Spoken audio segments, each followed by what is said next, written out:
On this Labor Day, the battle over workers' freedoms are at a crossroads.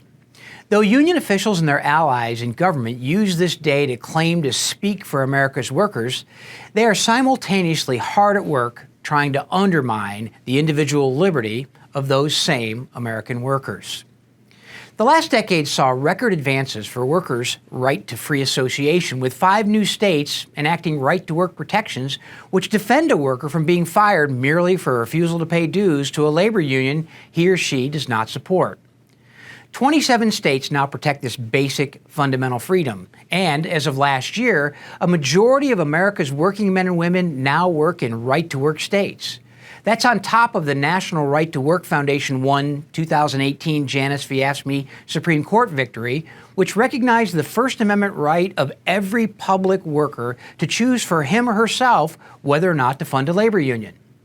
Unfortunately, rather than embrace voluntarism and worker choice, union officials have instead doubled down on coercion.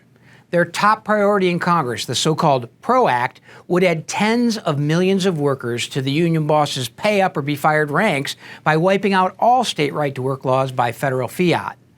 Meanwhile, despite the Janus ruling, government union bosses have continued to undermine and outright ignore the First Amendment right of public employees to cease all funding of the political activities of all government unions.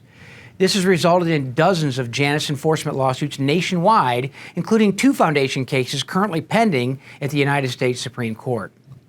Yet big labor's push for more power to impose their so-called representation and mandatory dues payments on workers remains at odds with the overwhelming majority of Americans. Polls show Americans still overwhelmingly oppose forced unionism, consistently finding that around 80% of Americans agree with the right-to-work principle that union membership and dues payment should be voluntary, not coerced. On this Labor Day, as hard-working rank-and-file workers continue to grapple with economic uncertainty and lingering COVID disruptions, it is more important now than ever that we reject big labor's scheme to expand forced unionism over more workers and instead respect the individual freedom to decide whether or not a union deserves their support.